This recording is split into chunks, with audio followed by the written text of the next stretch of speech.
starting the recording. I'm gonna keep it done here.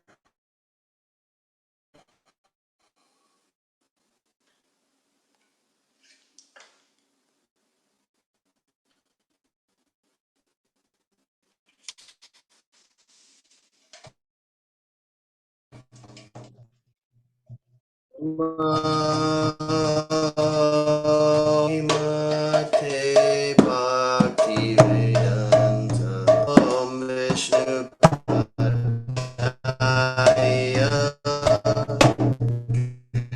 Krishna Prasthaya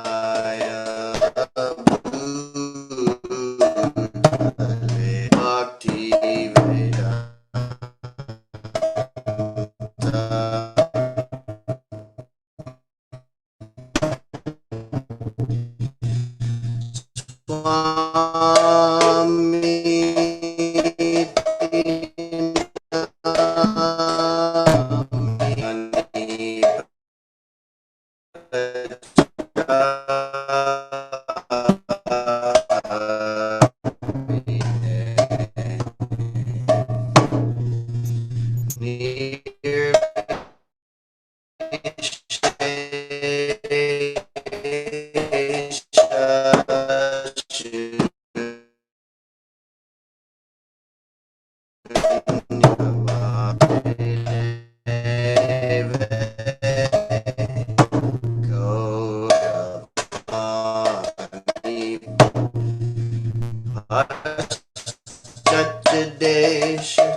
Shri Krishna Chaitanya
Shri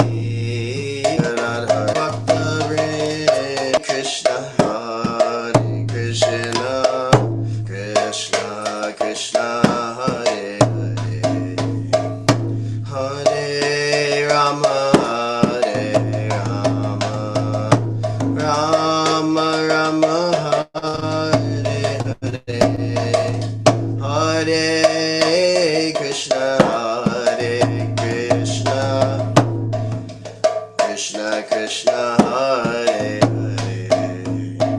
Hare Rama Hare Rama Hare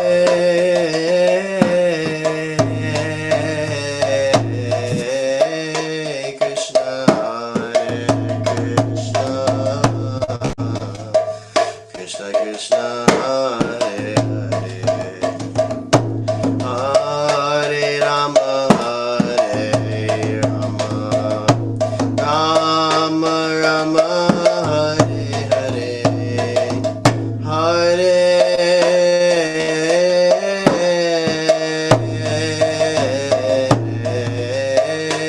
Krishna Hare Krishna Krishna Krishna Hare Hare Hare Rama Hare Rama Rama Rama Hare Hare Hare Krishna Hare Krishna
Krishna, Hare Hare, Hare Rama, Rama Rama, Hare Hare, Hare Krishna, Krishna Krishna, Hare Hare, Hare Rama, Rama Rama, Hare Hare, Hare Krishna, Krishna Krishna, Hare Hare, Hare Rama, Rama Rama, Hare Hare, Krishna Krishna, Hare Hare, Hare Rama, Rama Rama, Hare Hare,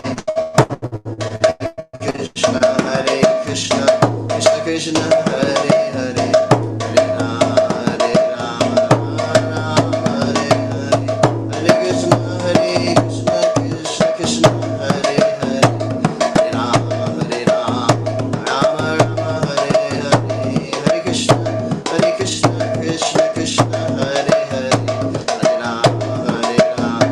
Rama, Rama Rama, Hare Hare, Krishna Hare Krishna, Krishna Krishna,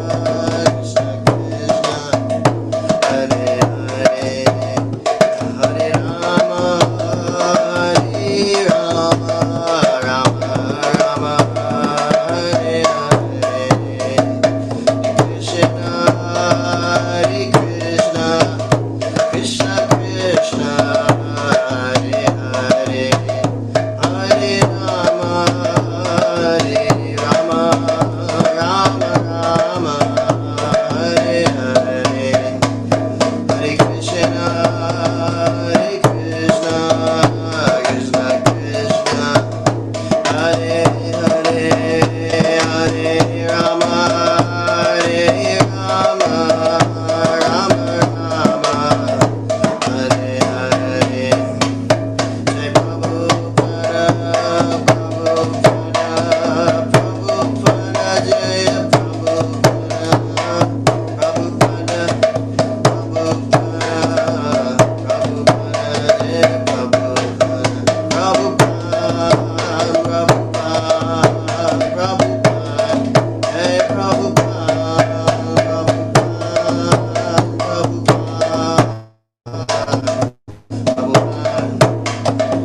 Nitai Gaura Hari Bol, Hari Bol, Hari Bol, Gaura Hari Bol, Hari Bol, Hari Bol, Hari Bol, Nitai Gaura Hari Bol, Hari Bol, Hari Bol, Gaura Hari Bol, Hari Bol, Hari Bol, Hari Bol, Nitai Gaura Hari Bol.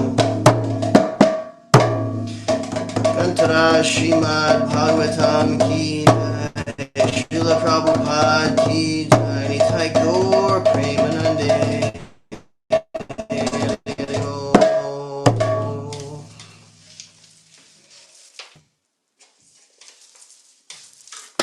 Hare Krishna. Welcome everyone. Just one second, I gotta plug this thing in.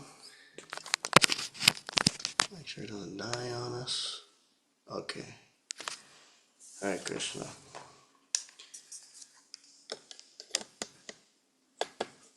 Okay, one second, getting this together. Okay. Hare Krishna. Welcome to Aruna Lochana Prabhu. Welcome to Nakunja Nagari, Devidasi, and that's it. So thank you.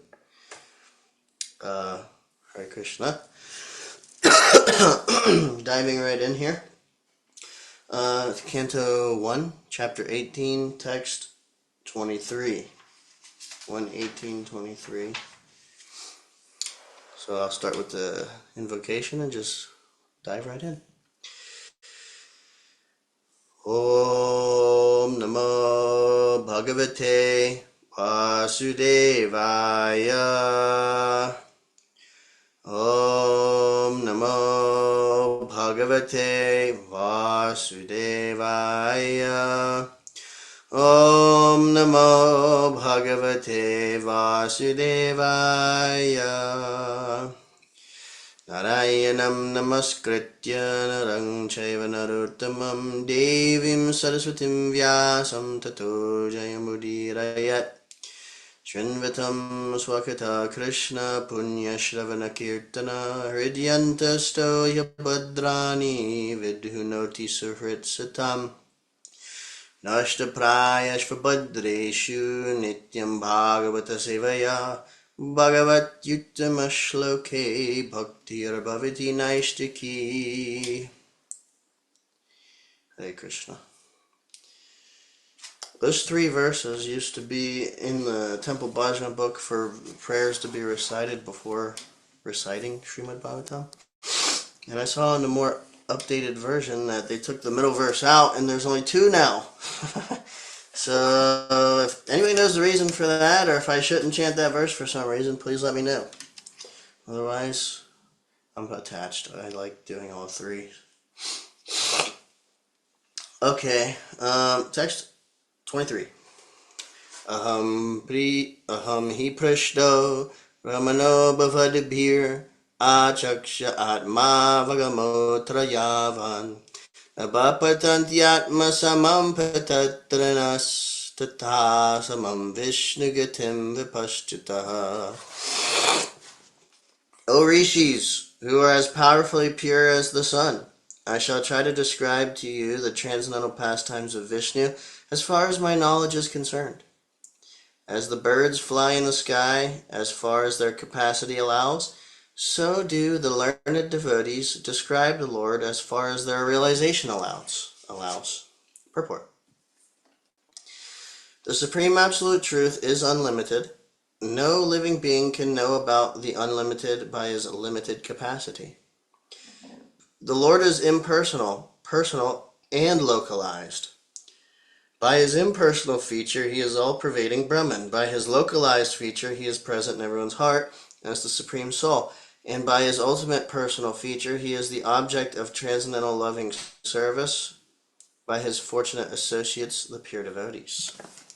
The pastimes of the Lord, in different features, can only be estimated partly by the great learned devotees.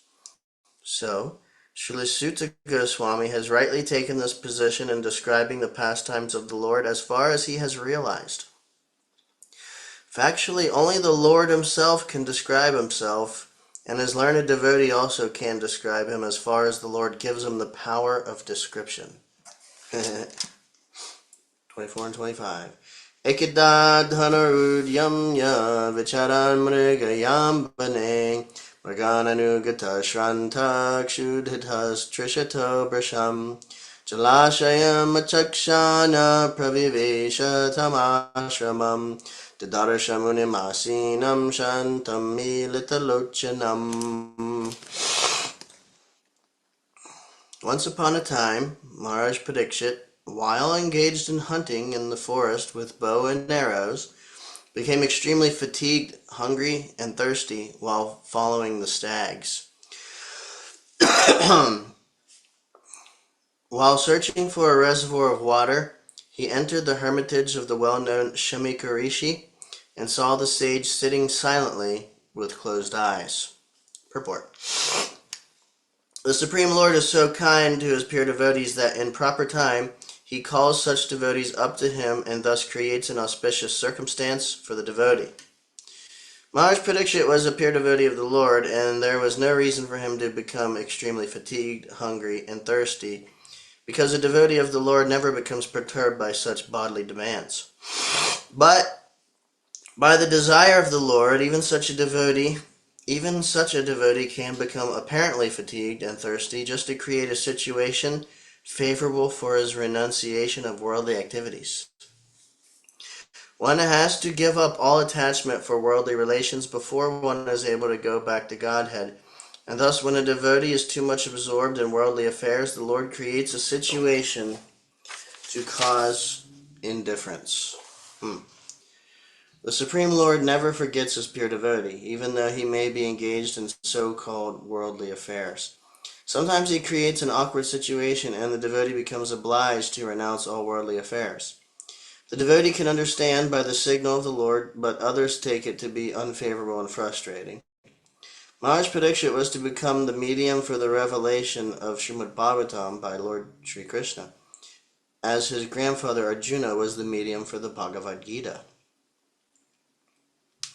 Had Arjuna not been taken up with an illusion of family affection by the will of the Lord, the Bhagavad Gita would not have been spoken by the Lord himself for the good of all concerned. Similarly, had Maharaj Parikshit not been fatigued, hungry, and thirsty at this time, Srimad Bhagavatam would not have been spoken by Srila Sukadeva Goswami, the prime authority of Srimad Bhagavatam. So this is a prelude to the circumstances under which Srimad Bhagavatam was spoken for the benefit of all concerned. The prelude, therefore, begins with the words, once upon a time. Pratirudhendriya prana manobudhim uparatam stanatrayat param praptam brahmabhutam avikriyam. The Muni's sense organs, breath, mind, and intelligence were all restrained from material activities, and he was situated in a trance apart from the three, wakefulness, dream, and unconsciousness. Having achieved a transcendental position qualitatively equal with the Supreme Absolute. Purport. It appears that the Muni, in whose hermitage the king entered, was in yogic trance. The transcendental position is attained by three processes, namely the process of jnana, or theoretical knowledge of transcendence, the process of yoga, or factual realization of trance by manipulation of the physiological and psychological functions of the body, and the most approved process of bhakti yoga, or the engagement of senses in the devotional service of the Lord. In the Bhagavad Gita also we have the information of the gradual development of perception from matter to a living entity. Our material mind and body develop from the living entity, the soul, and being influenced by the three qualities of matter, we forget our real identity.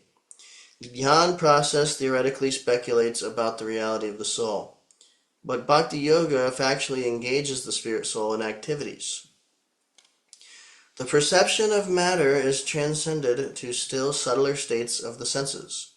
The senses are transcended to the subtler mind and then to breathing activities and gradually to intelligence. Beyond the intelligence, the living soul is realized by the mechanical activities of the yoga system, or practice of meditation, restraining the senses, regulating the breathing system, and applying intelligence to rise to the transcendental position. This trance stopped all material activities of the body. The king saw the Muni in that position. He also saw the Muni as follows. Viprakirna jitachanam raravina jitnena cha vishushat udakam tatabhutam ayachata. The sage in meditation was covered by the skin of a stag, and long compressed hair was scattered all over him. The king, whose palate was dry from thirst, asked him for water. Purport. The king, being thirsty, asked the sage for water. That such a great devotee and king asked for water from a sage absorbed in trance was certainly providential. Otherwise, there was no chance of such a unique happening. Maharaj Parikshit was thus placed in an awkward position so that gradually Srimad Bhagavatam could be revealed. Alabdha trina bhumnyadhir sampraptargya sunritaha avigyatam avadmanam manyamanas chukopaha.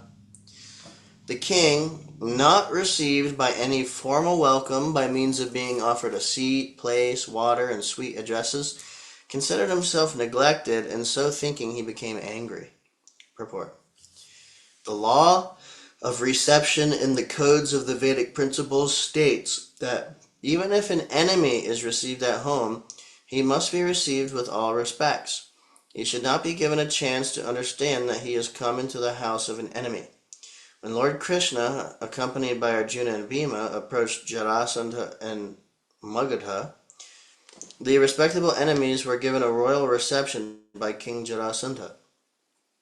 The guest enemy, namely Bhima, was to fight with Jarasandha, and yet they were given a grand reception. At night they used to sit down together as friends and guests, and in the day they used to fight, risking life and death.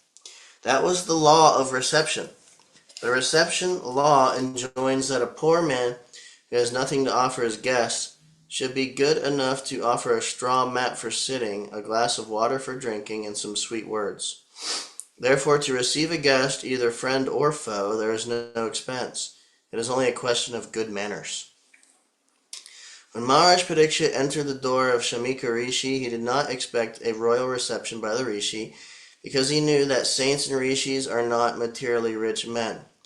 But he never expected that a seat of straw, a glass of water, and some sweet words would be denied to him.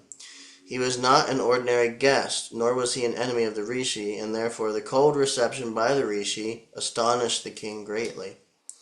As a matter of fact, the king was right to get angry with the Rishi when he needed a glass of water very badly.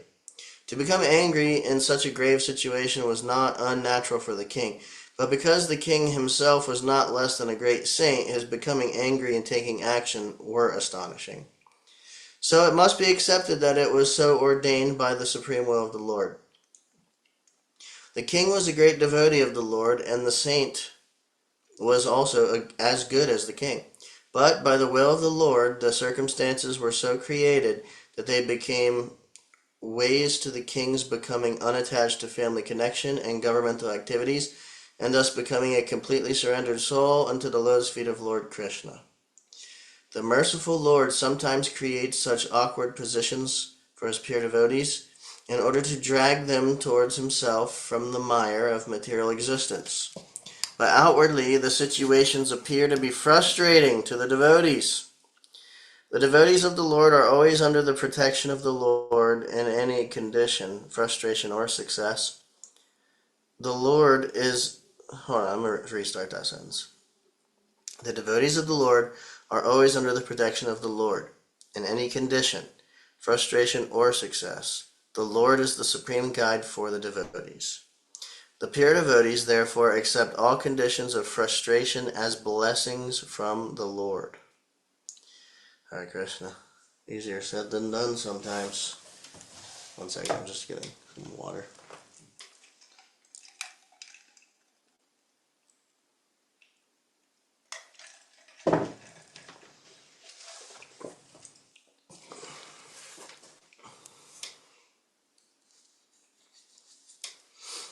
Text 29.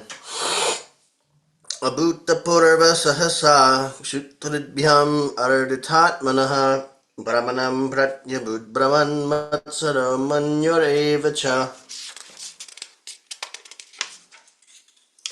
O Brahmanas, the king's anger and envy directed toward the Brahmin sage were unprecedented, being that circumstances had made him hungry and thirsty. Purport. For a king like Maharaj Parikshit to become angry and envious, especially at a sage and Brahmana, was undoubtedly unprecedented. The king knew well that Brahmanas, sages, children, women, and old men are always beyond the jurisdiction of punishment. Similarly, the king, even though he commits a great mistake, is never to be considered a wrongdoer. But in this case, Maharaj Parikshit became angry and envious at the sage due to his thirst and hunger by the will of the Lord. The king was right to punish his subject for coldly receiving him or neglecting him, but because the culprit was a sage and a Brahmin, it was unprecedented. As the Lord is never envious of anyone, so also the Lord's devotee is never envious of anyone. The only justification for Maharaj Parikshit's behavior is that it was ordained by the Lord. Satu brahmana angshe gitasum muragam rusha vinirgaschan dhanushkotya nidhaya puramagataha. While leaving, the king, being so insulted, picked up a lifeless snake with his bow and angrily placed it on the shoulder of the sage. Then he returned to his palace. Purport.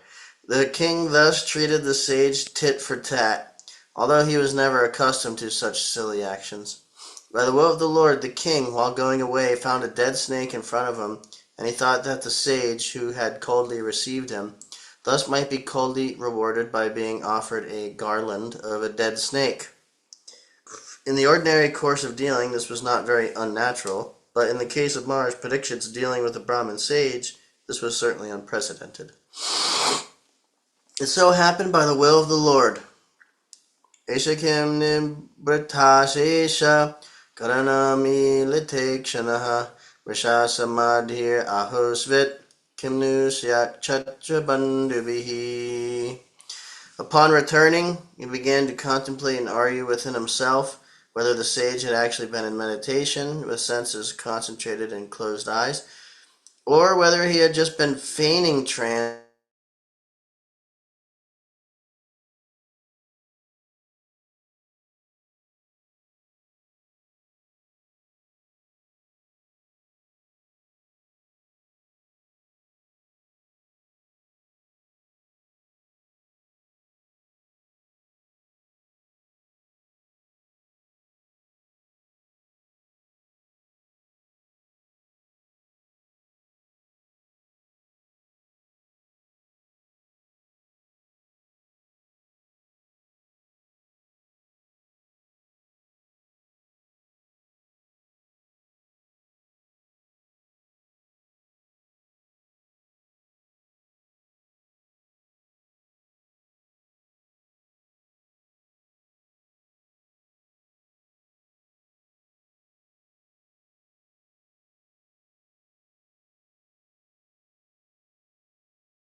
Okay, sorry about that.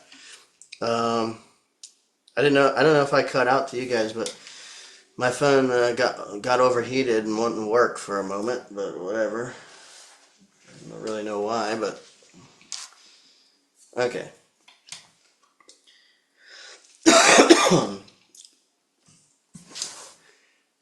I'm just going to read text 30 again. While leaving, the king, being so insulted, picked up a lifeless snake with his bow and angrily placed it on the shoulder of the sage. Then he returned to his palace. Purport. The king thus treated the sage tit for tat, although he was never accustomed to such silly actions. By the will of the Lord, the king, while going away, found a dead snake in front of him, and he thought that the sage who had coldly received him thus might be coldly rewarded by being offered a garland of a dead snake. In the ordinary course of dealing, this was not very unnatural, but in the case of Maharaj Parikshit's dealing with a Brahmin sage, this was certainly unprecedented. It so happened by the will of the Lord. Esha kim nibrita shesha karanami litekshanaha rasha samadhir ahosvit kimnusyat chatra bandhubihi. Upon returning, he began to contemplate and argue within himself whether the sage had actually been in meditation with senses concentrated and eyes closed, or whether he had just been feigning trance just to avoid receiving a lower kshatriya. Purport. The king, being a devotee of the Lord, did not approve of his own action, and thus he began to wonder whether the sage was really in a trance or was avoid receiving the king, who was a kshatriya and therefore lower in rank. Repentance comes in the mind of a good soul as soon as he commits something wrong. Srila Vishwanath Chakravarti Thakur and Srila Jiva Goswami do not believe that the king's action was due to his past misdeeds. The arrangement was so made by the Lord just to call the king back home, back to Godhead. According to Srila Vishwanath Chakravarti, the plan was made by the will of the Lord, and by the will of the Lord the situation of frustration was created. The plan was that for his so-called misdeed, the king could be cursed by an inexperienced Brahmin boy infected by the influence of Kali, and thus the king would leave his hearth and home for good. His connections with Srila Shukadev Goswami would enable the presentation of the great Srimad Bhagavatam, which is considered to be the book incarnation of the Lord. This book, Incarnation of the Lord, gives much fascinating information of the transcendental pastimes of the Lord, like his Rasa Leela, with the spiritual cowherd damsels of Vrajabhumi. This specific pastime of the Lord has a special significance because anyone who properly learns about this particular pastime of the Lord will certainly be dissuaded from mundane sex desire and be placed on the path of sublime devotional service to the Lord. The pure devotee's mundane frustration is meant to elevate the devotee to a higher transcendental position. By placing Arjuna and the Pandavas in frustration due to the intrigue of their cousin brothers, the prelude of the battle of Kurukshetra was created by the Lord. This was to incarnate the sound representative of the Lord, Bhagavad Gita. So by placing King Parikshit in an awkward position, the incarnation of Srimad Bhagavatam was created by the will of the Lord. Being distressed by hunger and thirst was only a show, because the king endured much in the womb of his mother. He was never disturbed by the glaring heat of the Brahmastra released by Ashwatthama. The king's distressed condition was certainly unprecedented. The devotees like Maharaj Parikshit are powerful enough to forbear such distresses by the will of the Lord, and they are never disturbed. The situation in this case was therefore all planned by the Lord. Okay. I'm just going to point out this sentence we just heard. The pure devotee's mundane frustration is meant to elevate the devotee to a higher transcendental position. That's just such a powerful lesson. And I think it's just a really important one to kind of keep in the forefront of the mind to help us navigate daily stuff. And sometimes, or a lot of times, personally, I've observed devotees will go through some frustrating stuff, and then somehow be unable to apply this principle, and their frustration with whatever circumstance will push them to take shelter of something else or step away from devotional service to a certain degree or altogether. And I've seen a lot of that. Devotees getting so fried out about stuff and not being able to bounce back. But if we're determined and somehow or other, it might take some time even sometimes, but just remembering this point that, it's the peace formula. Krishna is the supreme proprietor, the supreme predominator, and the supreme friend. So, that combined with this point of, the pure devotee's mundane frustration is meant to elevate the devotee to a higher transcendental position. Being aware of all these things, whatever happens, we can remember, okay, Krishna's the proprietor, somehow or other, he's,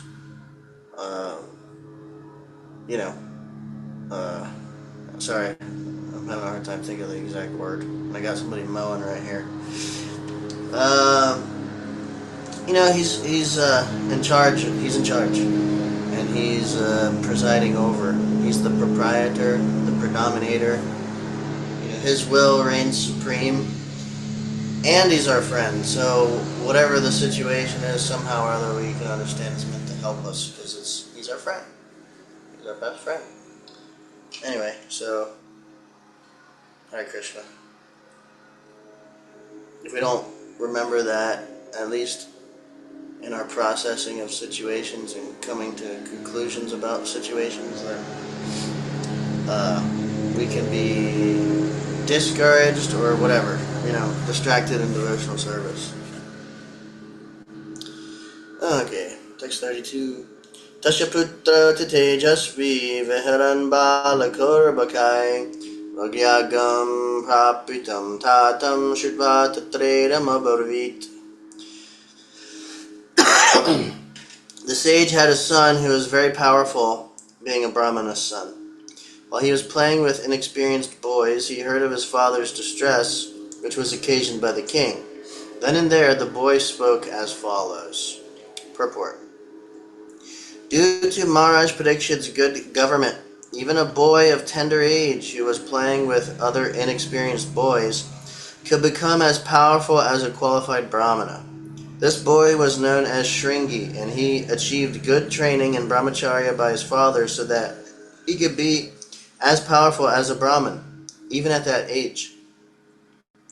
But because the age of Kali was seeking an opportunity to spoil the cultural heritage of the four orders of life, the inexperienced boy gave a chance for the age of Kali to enter into the field of Vedic culture.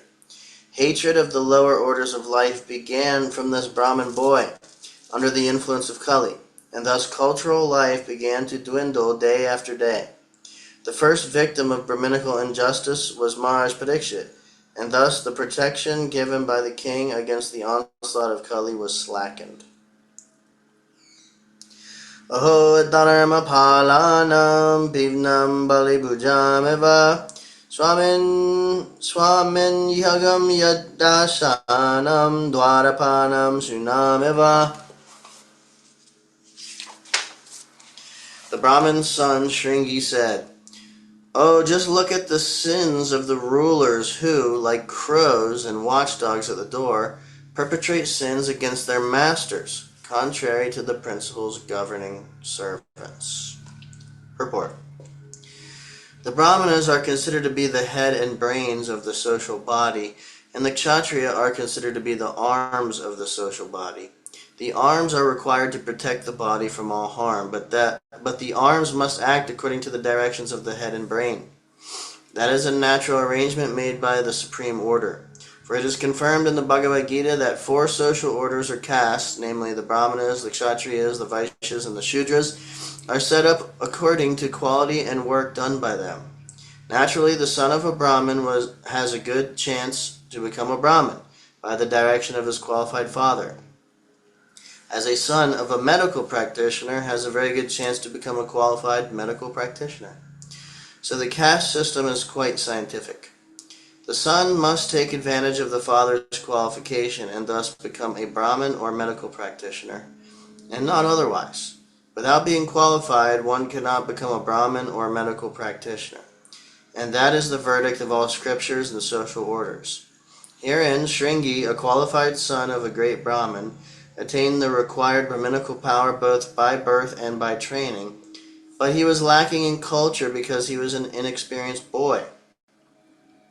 By the influence of Kali, the son of a Brahmin became puffed up with Brahminical work, and thus wrongly compared Maharaj Parikshit to crows and watchdogs. The king is certainly the watchdog of the state in the sense that he keeps vigilant eyes over the border of the state for its protection and defense. But to address him as a watchdog is the sign of a less cultured boy. Thus the downfall of the Brahminical powers began as they gave importance to birthright without culture. The downfall of the Brahmin caste began in the age of Kali. And since Brahmanas are the heads of the social order, all other orders of society also began to deteriorate.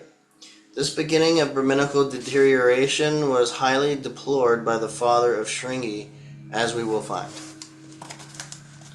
Brahmanai kshatriya bandhurhi grihapalo nirupitaha sakatam tadgrihe dwasta sabhandham bhuktimarhati.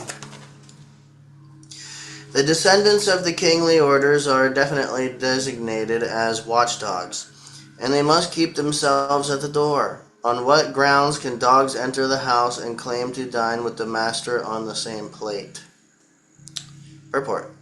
The inexperienced Brahmin boy certainly knew that the king asked for water from his father, and the father did not respond. He tried to explain away his father's inhospitality in an impertinent manner befitting an uncultured boy. He was not at all sorry for the king's not being well received. On the contrary, he justified the wrong act in a way characteristic of the Brahmanas of Kali Yuga. He compared the king to a watchdog, and so it was wrong for the king to enter the home of a Brahmin and ask for water from the same pot. The dog is certainly reared by its master, but that does not mean that the dog shall claim to dine and drink from the same spot. This mentality of false prestige is the cause of downfall of the perfect social order. And we can see that in the beginning it was started by the inexperienced son of a Brahmin. As the dog is never allowed to enter within the room and hearth, although it is reared by the master. Similarly, according to Shringi, the king had no right to enter the house of Shamika Rishi. According to the boy's opinion, the king was on the wrong side and not his father, and thus he justified his silent father. Krishna gate bhagavati shastarayutpаттagaminam tadbinasitu nadyaham sasmi pashyatame balam. After the departure of Lord Sri Krishna, the personality of Godhead and supreme ruler of everyone, these upstarts have flourished, our protector being gone. Therefore I myself shall take up this matter and punish them. Just witness my power. Purport. The inexperienced Brahmin, puffed up by a little Brahmatejas, became influenced by the spell of Kali Yuga. Maharaj Parikshit gave license to Kali to live in 4 places as mentioned hereinbefore. But by his very expert government, the personality of Kali could hardly find the places allotted him. The personality of Kali Yuga, therefore, was seeking the opportunity to establish authority. And by the grace of the Lord, he found a hole in the puffed up, inexperienced son of a Brahmin. The little Brahmin wanted to show his prowess in destruction, and he had the audacity to punish such a great king as Maharaj Parikshit. He wanted to take the place of Lord Krishna after his departure. These are the principal signs of upstarts who want to take the place of Sri Krishna under the influence of the age of Kali. An upstart with a little power wants to become an incarnation of the Lord. There are many false incarnations after the departure of Lord Krishna from the face of the globe, and they are misleading the innocent public by accepting the spiritual obedience of the general mass of people to maintain false prestige.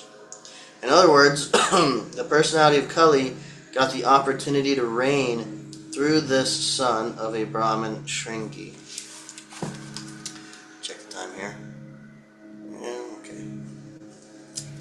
Ityukvarasatam raksha vayasyan rishibalakaha kaushikya upasprishya bhagvajram vishasarjaha. The son of the Rishi, his eyes red hot with anger, touched the water of the river Kaushika while speaking to his playmates and discharged the following thunderbolt of words. Purport.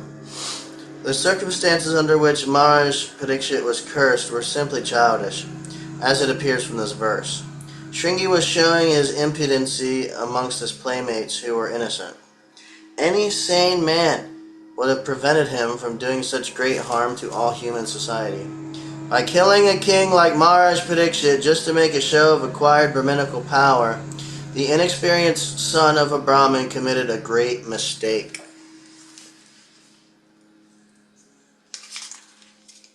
Iti langita maryadam taksaka saptame hani dankshati sma kulanganam chodito metata druham. The Brahmana's son cursed the king thus: on the 7th day from today, a snake bird will bite the most wretched one of that dynasty, Maharaj Parikshit, because of his having broken the laws of etiquette by insulting my father. Purport. Thus the beginning of the misuse of Brahminical power began, and gradually the Brahmanas in the age of Kali became devoid of both Brahminical powers and culture. The Brahmin boy considered Maharaj Parikshit to be Kulankar, or the wretched of the dynasty, but actually the Brahmin boy himself was so, because only from him did the Brahmana caste become powerless, like the snake whose poisoned teeth are broken. The snake is fearful as long as his poisoned teeth are there. Otherwise he is fearful only to children. The personality of Kali conquered the Brahmin boy first, and gradually the other castes. Thus the whole scientific system of the orders of society in this age has assumed the form of a vitiated caste system, which is now being uprooted by another class of men similarly influenced by the age of Kali. One should see to the root cause of vitiation and not try to condemn the system as it is, without knowledge of its scientific value. Hare Krishna. All glory to Srila Prabhupada ki jai. Hare Krishna. I'm going to open it up for some discussion. If anybody wants to share anything, I'll just share at least one little more thought. But basically, what I'm hearing also here to share is, in this interaction between Shamika Rishi, Mars Padikshit, and Shringi,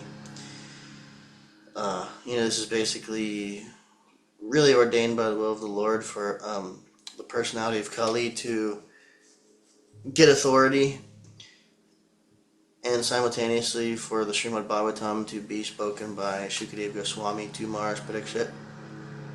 So, kind of a lot's going on right here. And as we have heard before, the Kali Yuga began really when Krishna left, but Mars Padikshit was such a good king that basically Kali couldn't exert his influence over the world, and Mars Padikshit was the emperor of the entire world. So because he was such a good king, the personality of Kali couldn't really exert his influence so much. It's a whole pastime we heard of Mars Padikshit approaching, the personality of Kali, trying to beat and kill a cow and a bull, who is the personality of religion and the personality of the earth. And in that pastime, basically the personality of Kali surrenders to Mars Padikshit, and Mars Padikshit accepts his surrender and doesn't kill him, and he allots him 4 places to reside by basically personality of Kali's begging because he couldn't find anywhere to live because Mars Padikshit was such a strong ruler. So he said, okay, you can stay where there's gambling, prostitution, where there's slaughterhouses, where there's drinking. And then he begged some more because those places were practically not existent under Mars Padikshit's rule. So he said, okay, you can stay where there's gold and a storehouse of gold, because wherever there's gold, there's certainly intoxication and falsity and so on and so forth. So he allowed him to reside in those places. But here we have a little bit of an exception. And like we just heard, that the personality of Kali found a hole, that he could squeeze through in this Shringi. So anyway, the main thing that I wanted to bring up here is that this interaction is really illustrating the quality of Kali Yuga, of quarrel, hypocrisy, things like that. And actually this quality is predominating over the whole Kali Yuga, so very relevant to our time now. And we heard that there was special circumstances behind this interaction of Mars Padikshit being hungry and thirsty and fatigued, and Shamika Rishi being in trance, and the king getting fried out with him and giving him a nice dead snake for a garland. So we heard that, well, this is really out of character for Mars Padikshit. Actually, the only justification that Prabhupada said, the only way to justify this was that it was ordained by the Lord. So it was very much out of Mars Padikshit's character to act in this way. And it was not stated, but it is also inferred that really the sage ordinarily would receive the king nicely. Maybe he was in trance and didn't even know he was there, which is also certainly a plausible situation. Not that he purposely was just ignoring him. Anyway, the point is that there's so many dynamics going on. Like Mars Padikshit, for example, would not be, and is not, according to Srimad Bhagavatam, defined by his actions of this one pastime. But then we see, Shringi's reaction And so basically what I'm getting at is, Shringi might be actually somewhat justified in being upset that his father was disrespected in this way. But he also, maybe take it a step further than required. And even, I can't remember if we already heard it or if we're about to hear it. Prabhupada really explains, like, it really isn't that big of a deal. You know? Like, okay, it wasn't good and it was, out of the character of Mars Parikshit, but really, certainly not worth him being cursed to death. So, anyway, I just wanted to point out all these different dynamics going on because this is like what happens now, you know, uh, in society, between individuals, between people and governments, and, all the quarrel going on. We're very quick to judge someone based on something that we saw, even if it's, there may be some validity to our feelings or what we observed. The nature of Kali Yuga is quarreling, and I think that it's interestingly illustrated in this pastime, with all the different personalities involved, and it's a real call for us to try to understand the dynamics of the age right now, and also, practice, not being affected, by the influence of Kali as far as possible. Basically, the way we do that, Prabhupada explains, is the four regulative principles. By following them, by not following them, basically, he said recently that they're the sources of quarrel. And so these are also the four main places where the personality of Kali was given to reside by Mars Parikshit. So if we do these things, then Kali's influence comes in, and then we quarrel or act in as a hypocrite, so many things. So, and we start to suffer because of it. So that's one thing we can do, but also at the same time, consciously understanding and practicing things like compassion, giving people, especially devotees, but people, giving people the benefit of the doubt, trying not to jump to conclusions, maybe at least, if some upheaval happens socially or between individuals or what have you, try to, hear the other party out. Always be in a mood of like cooperation, especially amongst devotees, and these kind of things also. So that's just really important because we see this. Devotees get discouraged. Devotees get fried out. Devotees, get in quarrels with other devotees and other people, and it actually hinders our Krishna consciousness, and it can get in the way. And it's natural that not everybody's going to see things the same way. But if we're on a more materialistic, selfish platform, then we can actually miss the opportunity to develop deep transcendental relationships with devotees who don't see things the way we do. And in my experience, a lot of the deepest relationships I have with devotees are with devotees who don't see things the way I do, actually. But we're able to be like in a complementary way, not a conflicting way.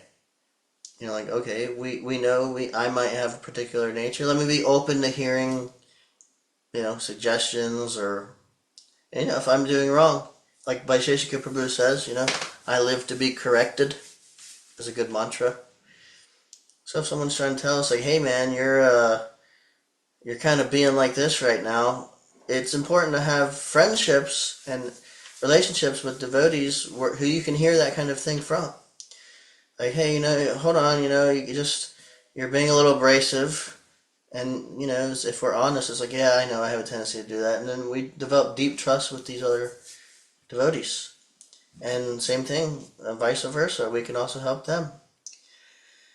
One devotee may be very in their head and intelligence, and they're like more thinking, rationally with their head, but not really considering maybe the emotional needs of some people in some of their decisions, or the other way around. A devotee may be like too much in their feelings and not really thinking rationally. And so, if we can work together, then we can become very strong, and it can become a very pleasing atmosphere in devotional service. And these kind of deep relationships can be the thing to keep our heads in the game in devotional service. So anyway, that's what I was thinking, hearing this pastime, all these different dynamics. Maharaj Parikshit, yes, he acted according to circumstance, but he didn't really deserve the whole reaction in one sense. Shringi's reaction, we haven't even heard much about Shamika Rishi's reaction. He was just quiet about it, so far, at least. So it's very interesting, things that happen, how people respond, how deep are we looking into it. These things are important. So anyway, just wanted to share some thoughts on that. We got some stuff on the chat here from Nikunja. One of the 26 qualities of a devotee does not quarrel with anyone. Actually, in one place, we will read it eventually. It's in Bhagavatam somewhere, but Prabhupada actually says, he explains the circumstances and the context a little bit more, but he says, yes, sometimes if somebody says something and it's wrong or you don't agree with it, just say, yes, you are right. That sounds very good. And then, go on with your devotional service. Like, maybe people have seen, it's like a joke. Somebody would say something like, the most important thing I've learned is to never argue with an idiot or something. And then they'll say, no, I don't think that's very important. They'll say, you are correct. Kind of like that. But, not with any judgment, not with any attachment, just, knowing how to navigate the circumstances that's most favorable. And, a lot of times with people, we can make a really good impression and a deep connection with them just by, appreciating whatever they're saying, whether it's very intelligent or not very intelligent or even accurate or not. Sometimes we might be over-attached to things being right or, vice versa, whatever. So anyway, just encouraging that openness of like stepping outside of one's way and trying to understand and appreciate others' way, and then doing that as a practice of cooperation and devotional service in Kali Yuga. So anyway, Hare Krishna. Any other points from anyone? Agree, disagree? Any experience of maybe like some transcendental relationships with devotees that help us step out of our limited way?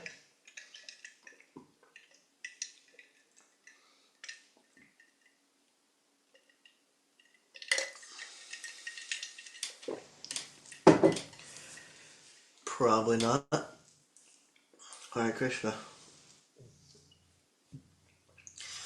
Yeah, sometimes we gotta be the bigger person, or just tolerate the thing that really gets on our nerves for the sake of relationship. And then on top of that, engaging in the 6 loving exchanges is very nice. Giving, receiving gifts, giving prasadam, taking, receiving prasad, and revealing one's mind and confidence and hearing confidentially. So important. Will purify us. And we can try that with sometimes a different devotee that we normally wouldn't. You might find a deep friend in them. Hare Krishna. Well, if there's no other points, then I'm not going to just keep rambling here. I'll end it for the night. Hare Krishna. All glories to Srila Prabhupada ki jai. Vanchakalpa tarubhyascha kripa sindhubhya eva cha patitanam pavanebhyo vaishnavebhyo namo namaha. Anantakoti Vaishnavrinda ki jai. All right, then. Thank you so much for tuning in. I'm gonna, Krishna willing, we'll be here tomorrow at our regular time. Hare Krishna. So have a good evening.